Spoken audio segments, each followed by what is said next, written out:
Hello दोस्तों, कैसे हैं आप। दोस्तों, आज हम बात करने वाले हैं आईडीएफसी फर्स्ट बैंक की। और ये जो डिस्कशन होगा, इस डिस्कशन के दो पहलू होंगे। पहला, इसके FY20 Q4 के रिजल्ट किस तरीके के रहे थे, और दूसरा, कौन कौन से ऐसे स्ट्रेस एनपीए अकाउंट है जिनको बैंक ने ऑलरेडी आइडेंटिफाइड कर रखा है, और फाइनली कौन कौन से ऐसे की पैरामीटर्स है इस बैंक के जो इस बैंक को आगे चलकर एक अच्छा बैंक बना सकते हैं। तो चलिए शुरू करते हैं आईडीएफसी फर्स्ट बैंक।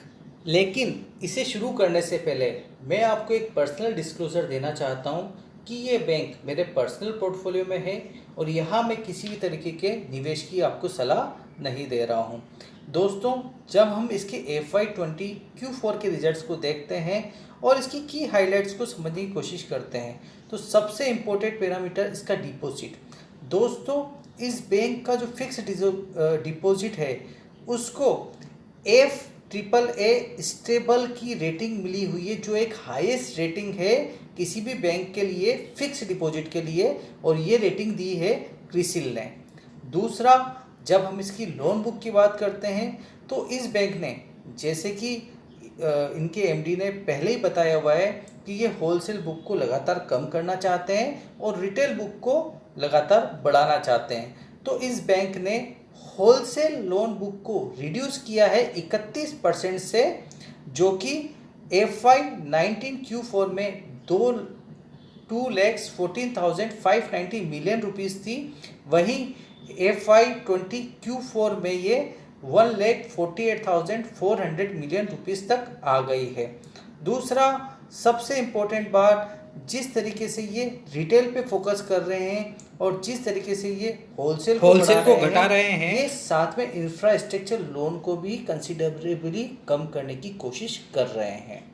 और जब रिटेल लोन बुक की बात आती है तो 31 मार्च 2020 तक इनकी रिटेल बुक 5,73,100 मिलियन रुपीस थी और इन्होंने इसको 40% से इंक्रीज किया है। तीसरा, जब हम एसेट क्वालिटी की बात करते हैं तो एसेट क्वालिटी पर भी ये बैंक लगातार ध्यान दे रहा है। दोस्तों, जब हम स्ट्रेस पूल्स की बात करते हैं तो अपार्ट फ्रॉम एनपीए, बैंक ने कुछ अकाउंट और आइडेंटिफाई किए हैं जो अभी तो इनकी बुक के लिए स्टैंडर्ड के हैं, लेकिन इट मे बी चांस कि they may be assess to be stress and taken provision for the same. शायद इनके लिए भी उन्हें प्रोविजन करने पड़े। इनमें से कुछ अकाउंट्स की मैं आपसे साथ डिस्कशन करना चाहूँगा। जैसे महाराष्ट्र का एक टोल प्रोजेक्ट है, टोल रोड BOT प्रोजेक्ट का, जिसमें बैंक का लगभग 2,390 मिलियन रुपीस का एक्सपोजर है और बैंक ने ऑलरेडी 5% का यहाँ पर प्रोविज़न किया हुआ है, जो कि 120 मिलियन रुपीस का है।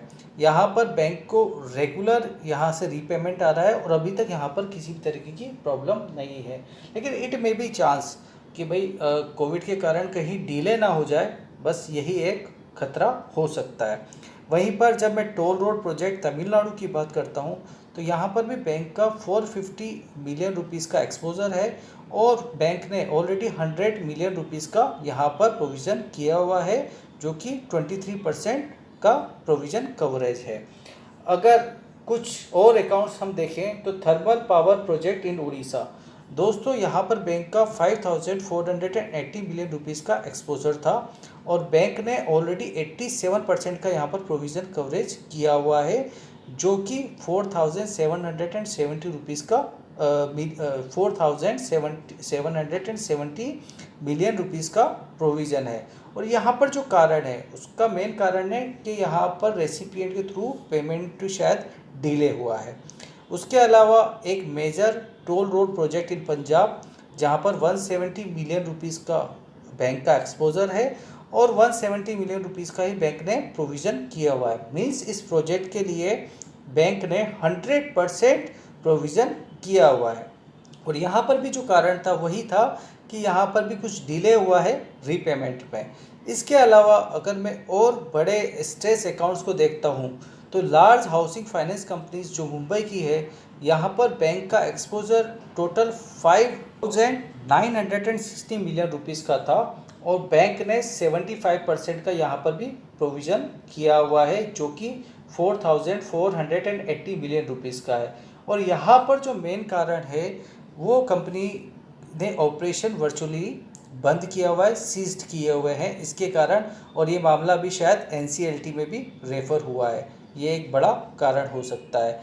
इसके अलावा एक डाइवर्सिफाइड फाइनेंशियल जो कंजर्वेंट जो मुंबई के हैं, यहाँ पर भी बैंक का एक्सपोजर 3,640 मिलियन रुपीज़ का है, और बैंक ने यहाँ पर भी 75% का प्रोविज़न ऑलरेडी किया हुआ है। तो जो टोटल स्ट्रेस पूल आइडेंटिफाइड अगर इस बैंक ने किए हैं तो लगभग 32,050 मिलियन रुपीज़ के हैं, और ऑलरेडी बैंक ने इसके लिए 49% का प्रोविज़न किया हुआ है, जो कि 15,690 रुपीज़ है। तो इन डाटास को देखकर आपको ये तो समझ में आ गया होगा कि बैंक एनपीए को लेकर कितना ज़्यादा सीरियस है और कितनी जल्दी वो उन पर काम करना चाहता है। अब हम बात करेंगे कैपिटल पोजीशन पर, क्योंकि किसी भी बैंक के लिए या किसी भी कंपनी के लिए कैपिटल पोजीशन सबसे ज़्यादा इम्पोर्टेंट होती है। तो bank second week of June को ऑलरेडी 20 बिलियन रुपीज़ को राइज कर चुका है, और थ्रू प्रेफरेंशियल रूट के थ्रू। और जब मैं कैपिटल एडिक्वेसी रेशो की बात करता हूँ जो 31 मार्च 2020 तक का था, वो ऑलरेडी बैंक का 13.38% विद CET1 रेशो ऑफ 13.30, जो कि एक स्ट्रॉन्ग डाटा था, स्ट्रॉन्ग रेशो था। कैपिटल राइज के बाद, प्रेफरेंशियल रूट के बाद कैपिटल एडिक्वेसी रेशो बैंक का बढ़कर अब 15.55% हो गया है विद CET1 रेशो ऑफ 15.32%, जो कि किसी भी बैंक के लिए एक बहुत अच्छी बात है।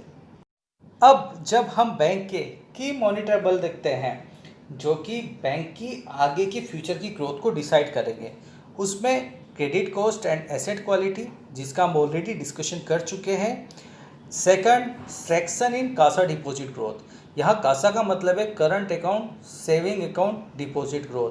दोस्तों, IDFC फर्स्ट बैंक जो ग्रो कर रहा है, इसका कासा रेशो जो करंटली है वो 31.7% से ग्रो कर रहा है। वहीं अगर हम लास्ट 2 और 3 क्वार्टर्स की बात करते हैं तो इस बैंक ने एक स्ट्रॉन्ग परफॉर्मेंस शो करी है रिटेल डिपॉजिट में, और अगर ये कंटिन्यू रहा क्या ट्रैक्शन कासा का, तो ये इसके बैंक के मार्जिन्स को भी आगे चलकर बढ़ा देगा।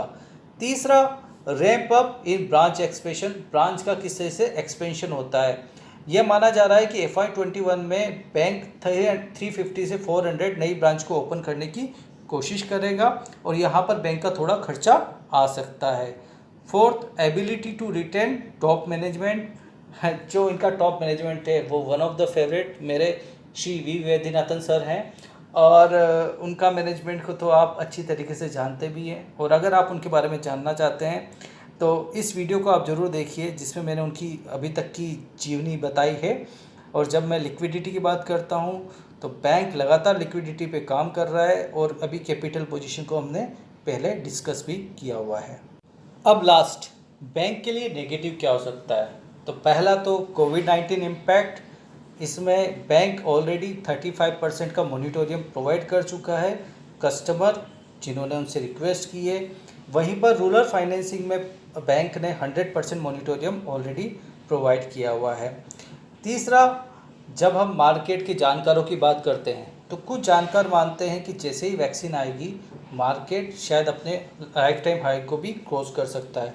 वहीं कुछ जानकार जो इस मार्केट के हैं वो कहते हैं कि इट मे बी चांस कि कोविड और लॉकडाउन के कारण इकोनॉमिक रिसेशन भी आ सकता है, और उसके कारण शायद मार्केट कुछ करेक्शन भी ले। तो मोनिटोरियम और प्रोविजंस दो ऐसे नेगेटिव पॉइंट इस बैंक के लिए हो सकते हैं जो शायद इसको शॉर्ट टर्म में कुछ इम्पैक्ट कर सकते हैं। लेकिन जिस तरीके के रिजल्ट पिछले क्वार्टर FY20 Q4 में बैंक ने दिए हैं, अगर बैंक इसी तरीके की अपनी परफॉर्मेंस को बरकरार रखता है तो दोस्तों, जो श्री वी वैद्यनाथन सर कहते हैं कि मैं बैंक को एक विश्व का बेहतरीन बैंक बनाने वाला हूँ, शायद आगे चलकर उनका ये सपना ज़रूर पूरा भी हो सकता है। दोस्तों, अगर आप IDFC फर्स्ट के बारे में और भी जानना चाहते हैं तो प्लीज़ इस वीडियो को लाइक करें, इस चैनल को सब्सक्राइब करें, और इस वीडियो को शेयर भी करें ताकि इस तरह की वीडियो मैं आपके लिए बार बार लाता रहूं। धन्यवाद दोस्तों।